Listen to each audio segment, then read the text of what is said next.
Bonjour, vous êtes à Un livre, ça se lit, votre émission littéraire, et nous vous remercions pour votre fidélité parce que cette émission, vous êtes en train progressivement de l'adopter. Et vous avez raison. À Un livre, ça se lit, en effet, nous recevons des auteurs, des écrivains bien de chez nous, qui viennent à chaque fois nous aider à connaître davantage leurs ouvrages, parce qu'avec eux, nous épluchons leurs ouvrages, nous essayons de décrypter et de ressortir les motivations profondes qui les ont amenés à porter par écrit leurs pensées, leurs convictions les plus profondes. Aujourd'hui, nous avons l'honneur de recevoir l'un d'entre eux, bien connu dans le milieu des lettres. Certes, il vient d'y arriver, mais il est déjà en train, petit à petit, de se faire sa petite place au soleil. Il s'agit de Lassina Keita. Lassina Keita, bonjour. Bonjour, M. Oulega. Comment allez-vous? Très bien. Et vous-même? Ça va bien, merci. Alors, vous nous avez fait l'honneur d'accepter notre invitation pour que nous parlions de votre œuvre, celle que vous avez éditée, pas ici, mais ailleurs. Et tout à l'heure, vous allez expliquer pourquoi vous avez fait ce choix. Alors, Debout Dignité, c'est le titre de l'œuvre que vous avez dernièrement publiée.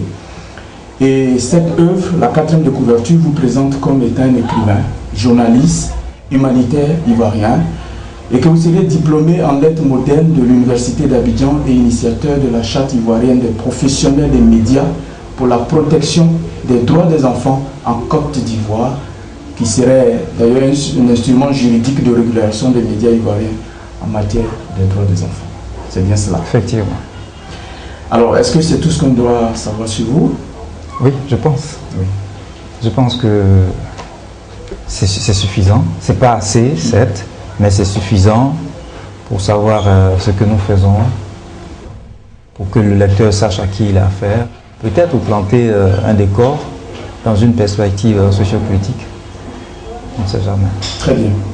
Alors tout à l'heure, nous avons évoqué le fait que vous n'avez pas édité en Côte d'Ivoire. Pourtant, ce n'est pas les éditeurs qui manquent. Vous êtes allé jusqu'au Canada. Pourquoi avoir édité au Canada?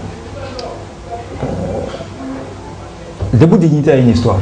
Oui. Debout Dignité a une histoire qui explique un peu... Vous savez, DH Art Édition est une maison basée au Canada. Et comme je disais, Debout Dignité a une histoire. Debout Dignité est né, c'est un poème qui est né à la suite de la crise malienne. Nous avons voulu apporter notre contribution à la résolution de cette crise. Il y a eu les politiciens qui ont posé leur part d'action, les militaires ont fait la leur, les intellectuels devaient faire la leur. Et à mon niveau, j'ai commencé à écrire des poèmes qui passaient dans les journaux de Côte d'Ivoire. Des poèmes qui passaient sur les réseaux sociaux, partout sur les réseaux sociaux.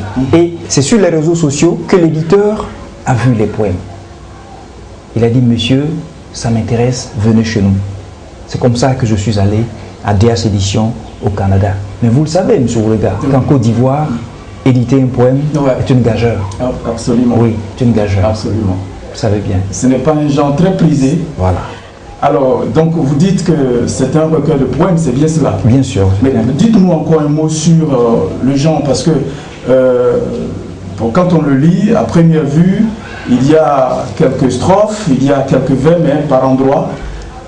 Vous adoptez aussi un autre style, mais toujours dans le registre poème. Alors si vous pouvez nous situer un peu. Oui. C'était de la prose ou bien c'est... C'est la poésie. Oui. C'est la poésie à 100%. Oui. C'est le genre que je pratique le mieux. Et si on y découvre de la prose, bon, ça c'est le regard du critique que vous êtes. Mais c'est la poésie, une poésie engagée, une poésie dépouillée des règles que vous connaissez, les alexandrins, la versification, non. Je dis, je me suis mis à écrire une poésie africaine, une poésie qui sorte du terroir, voilà. Une poésie on va vous prendre au mot, parce qu'à la page 82, vous dites, sous... Cori, là, ni en vers ni en verset, ma prose est traditionnelle, parole transmise de père en fils. Et l'autre strophe dit, Mais je trime à tresser des rimes car j'ignore tout de l'art baudelairien. Exactement. Vous n'avez pas voulu suivre vraiment la poésie des pères initiateurs, les Baudelaire. Mais je ne peux pas, je ne le puis. Je ne peux pas compter les pieds, oui. Hein, les rimes masculines, les rimes féminines, mais non. Parce qu'en le faisant, je mets des barrières à ma production. Je mets des barrières à mon engagement. Je mets des barrières au message qui sort du plus profond de moi-même. Ouais. C'est pour ça que je voulais être un peu plus libre, dire les choses comme je le ressens, avec la force. Très bien. Et je n'ai pas innové en la matière. Déjà, Victor Hugo parlait de déniaiser l'alexandrin. Très bien. Donc, c'est pas aujourd'hui, c'est pas nouveau tout ça. C'est pas nouveau, en effet. Et de plus en plus de poètes, en tout cas bien de chez nous, se libèrent de toutes ces contraintes. Voilà, techniques. À la page 64, vous dites que vous êtes un féticheur des mots. Qu'est-ce que cela veut dire, un féticheur des mots? Un féticheur des mots, c'est-à-dire que je puise mon inspiration, je puise mes ressources dans tout ce que nous donne l'univers. Mais mon point d'ancrage reste la tradition, avec les masques, d'où qu'ils viennent. On va y revenir tout à l'heure. On va y revenir. Oui. Alors, est-ce que c'est ce que d'aucuns appellent il parle de, vous voyez, du poète comme d'un alchimiste? Est-ce que c'est ce que vous vouliez dire? C'est-à-dire jouer avec les mots, les entremêler, les manipuler, et puis sortir quelque chose qui sort de l'ordinaire, qui suscite des émotions, des sentiments? Non, je ne joue pas avec les mots. Vous ne jouez pas avec les mots? Je ne joue pas avec les mots, je ne manipule pas les mots. Les mots sont un véhicule pour moi. Un véhicule d'autant plus important qu'il permet de traduire ma pensée, ils permettent de dénoncer les tares de la société, qui me permettent de prendre un engagement avec le peuple, pour le peuple. Je ne manipule pas les mots. Les mots sont ce qu'il y a d'ineffable dans la poésie. S'il n'y a pas de mots, il n'y a pas de poésie. Exactement. Donc je ne les manipule pas, mais je me sers d'eux. Mais la façon dont je les écris, la façon dont je me sers pour transmettre mon message, comme je l'ai dit, a son point d'ancrage dans la tradition. Dans la tradition. Dans la tradition. Pourquoi? Parce que je me dis qu'à un moment donné, nous devons revenir à nos valeurs. Ouais. Nous avons subi beaucoup d'influences qui nous ont amenés à rejeter la tradition. Il y a eu l'islam, il y a eu la chrétienté, il y a eu beaucoup de choses. On a négligé la tradition. Pourtant, cette tradition recèle de valeurs inépuisables qui sont utilisées ailleurs. En effet. Alors la page 9, dans la préface, vous écrivez, ou certainement voilà, votre ami, Dr Aruna Dramé, l'éditeur, me semble-t-il, qui a accepté de faire la préface. Oui, c'est moi qui lui ai demandé ça, puisqu'il m'a tendu une perche, je voulais lui en être... Très bien. Alors il écrit, au paragraphe 2, « Debout dignité, sa première œuvre, parlant de vous, publiée, est un engagement envers le respect et la liberté des personnes.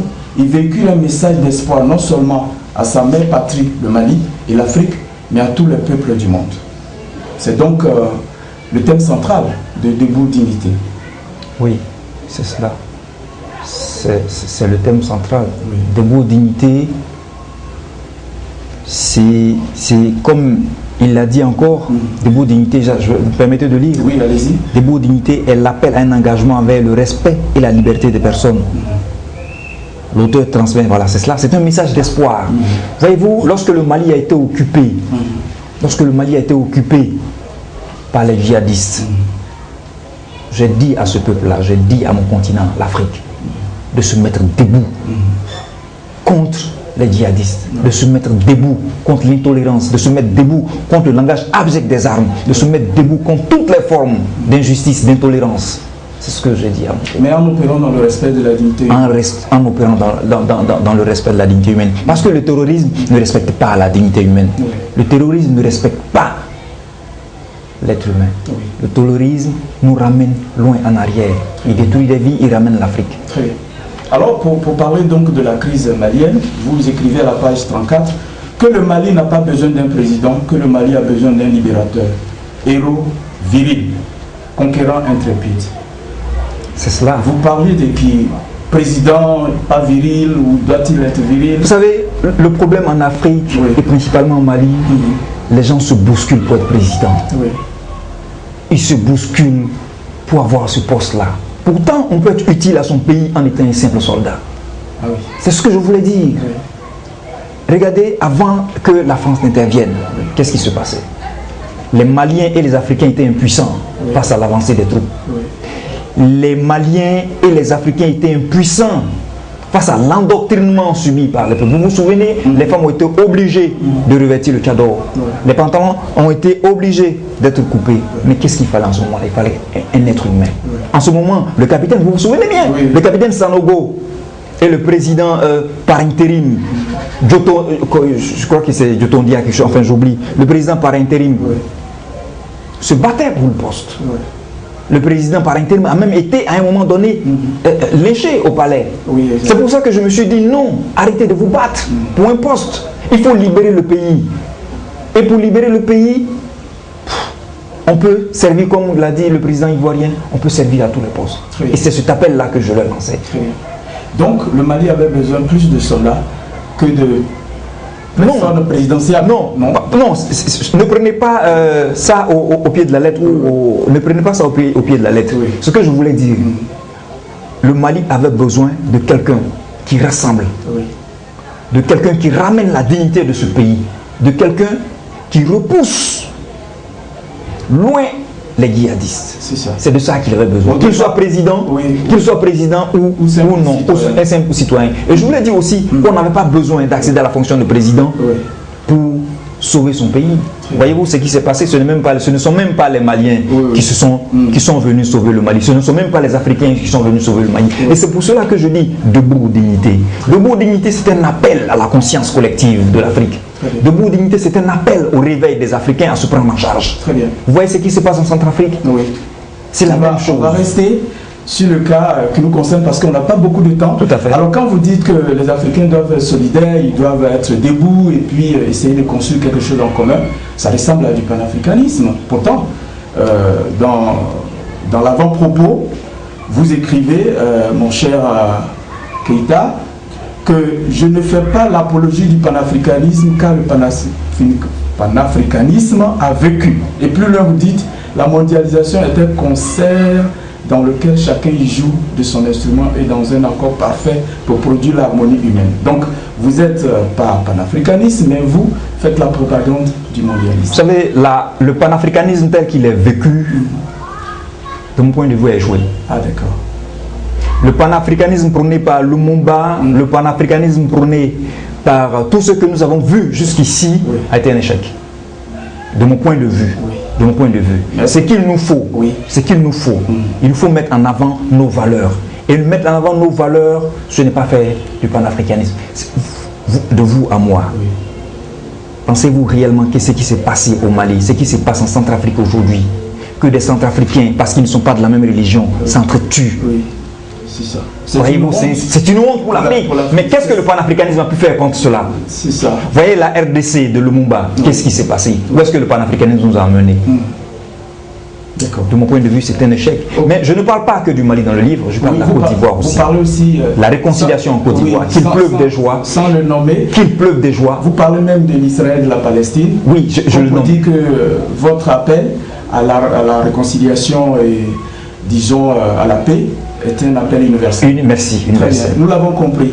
Mais alors, qu'est-ce que vous avez écrit à Léon Gontran Damas, l'un des défenseurs de la négritude, aujourd'hui décédé? Léon l'avait interpellé. Je l'ai interpellé parce que je me considère comme un descendant des pères de la négritude. Un petit arrière-petit-fils, un petit-fils des pères de la négritude. Et quand je constate que le message de Gontran Damas, lorsqu'il écrivait Désastre, son poème Désastre, Pigment, pardon, dans son recueil Pigment, tout ce qu'il dénonçait, tout ce qu'il fustigeait, que je constate qu'aujourd'hui, il n'y a pas grand changement, je me dis, ah tiens, le maître a-t-il parlé pour rien?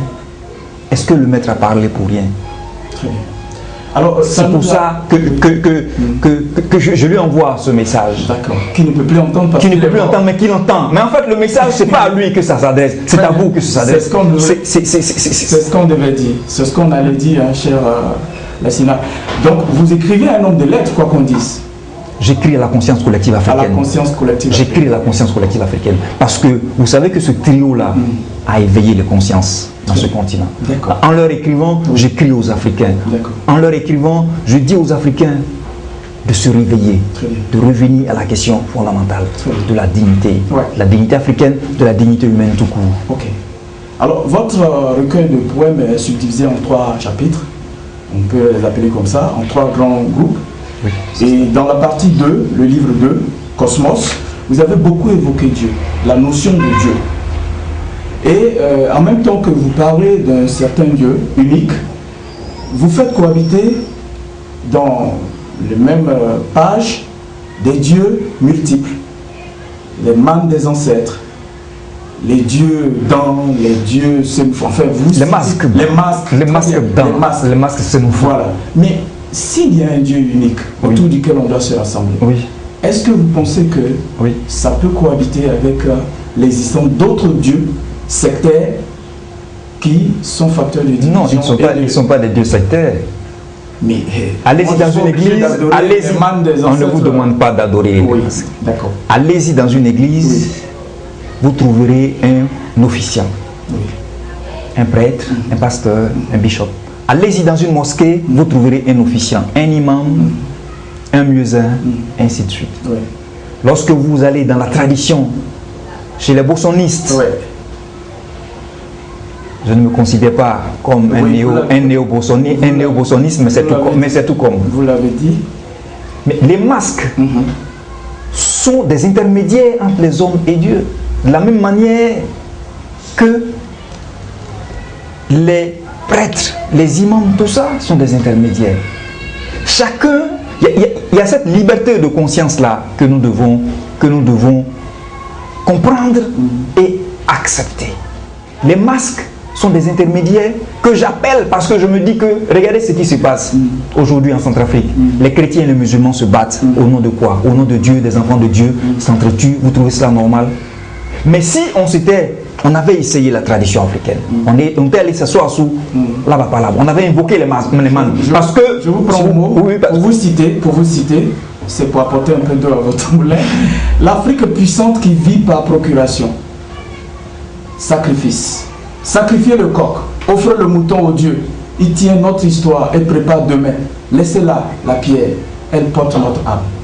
C'est cela. Il faut retourner aux sources. Même dans l'adoration. Les Africains.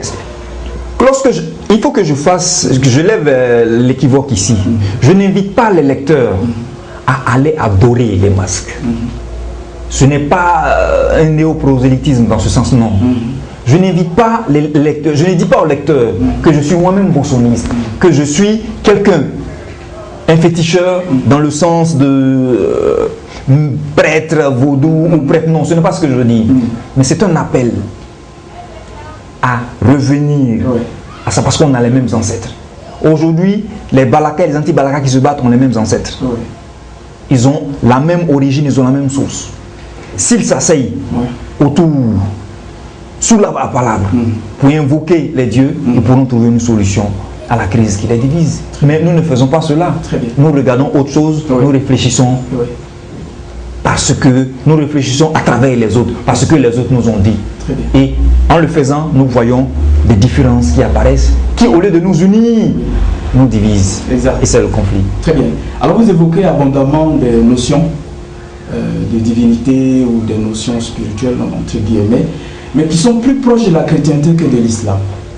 Je vous prends au mot, à la page 79, rien de nouveau sous le soleil.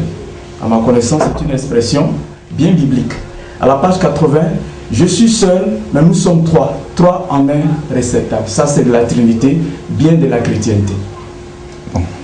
Ça, c'est le regard que vous jetez sur choses. Oui. Mais vous savez, je me définis comme un citoyen du monde. Oui. Ma philosophie est celle de l'universel. Donc, lorsque j'écris, je n'écris pas en me basant sur un livre, la Bible. Oui. Je n'écris pas en me basant sur un livre, le Coran. Non. Oui. J'écris avec des valeurs universelles, des valeurs humaines. J'avoue que je n'avais même pas remarqué. Ah oui, ça y est. Il y en a d'autres. Hein. Je n'avais même pas remarqué ces approches bibliques-là. Voyez-vous, c'est un peu pour dire que mon message est universel et il tient beaucoup plus à rapprocher les gens à l'unité, à la dignité humaine. La dignité humaine se retrouve dans ces livres-là. Très bien. C'est pourquoi vous évoquez la cohésion sociale, la paix, la réconciliation. Et vous l'avez dit, vous avez aussi pensé à la Côte d'Ivoire en écrivant ce livre.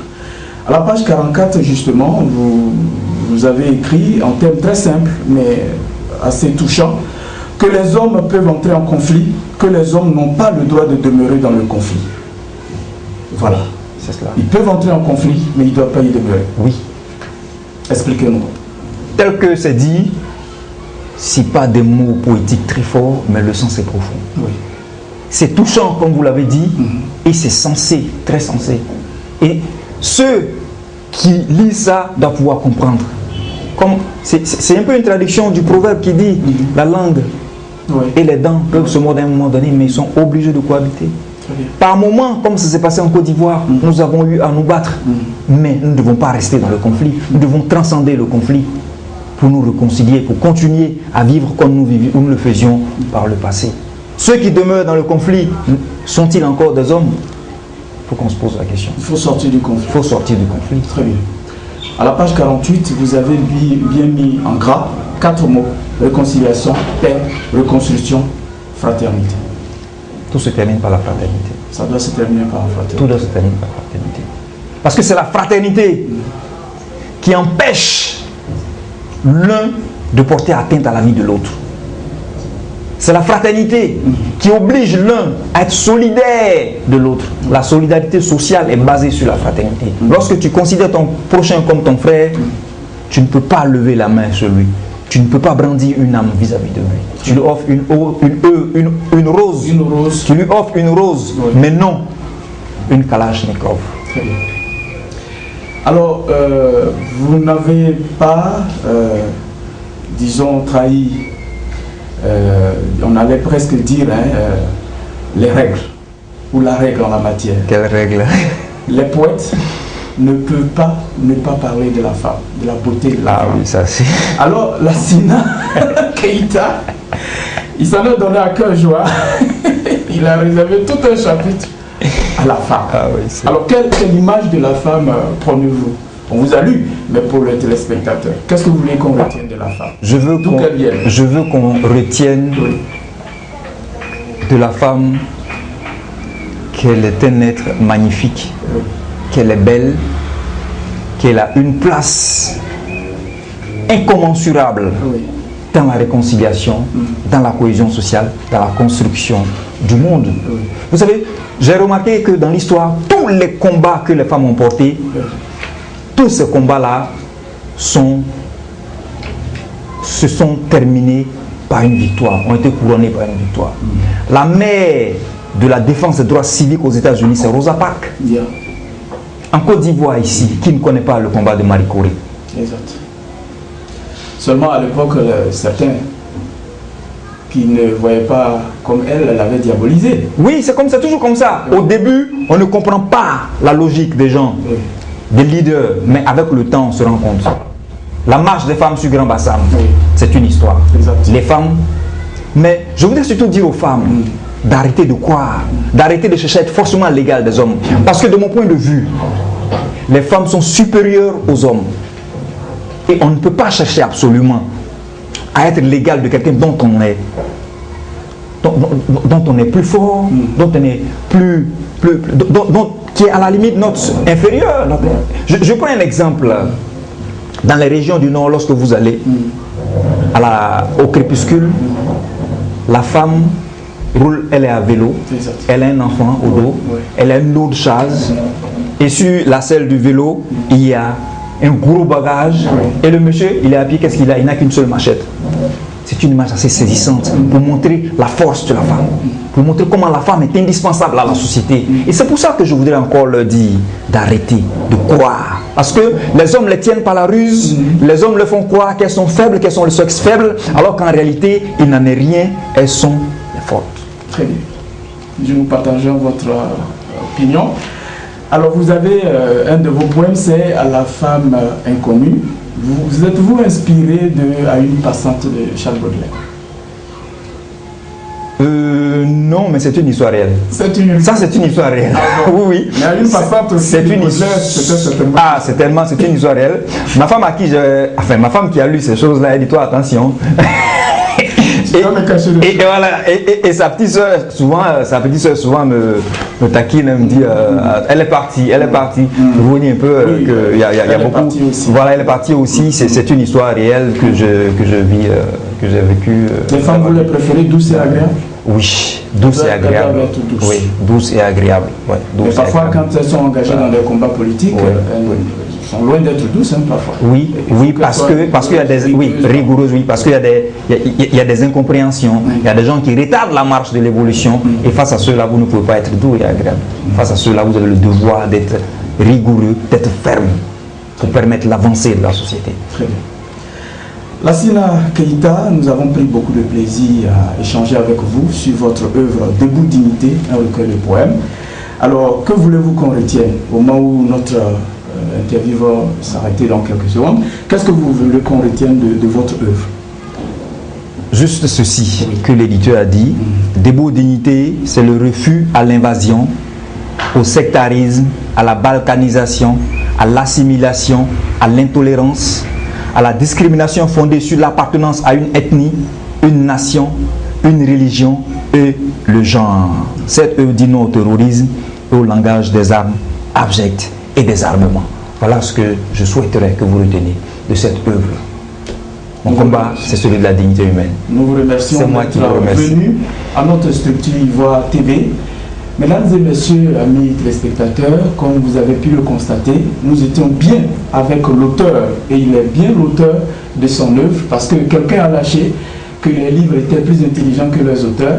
Alors nous avons pu vérifier que lui, en tout cas, il maîtrisait son sujet, et que toutes les idées que nous avons pu lire étaient bien les siennes, et il nous a expliqué les motivations profondes qui l'ont amené à éditer.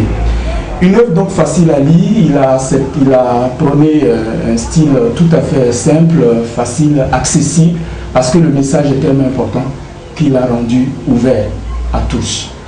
Et nous avons pris beaucoup de plaisir à échanger avec lui, en entendant de vous inviter à prendre rendez-vous pour la prochaine émission.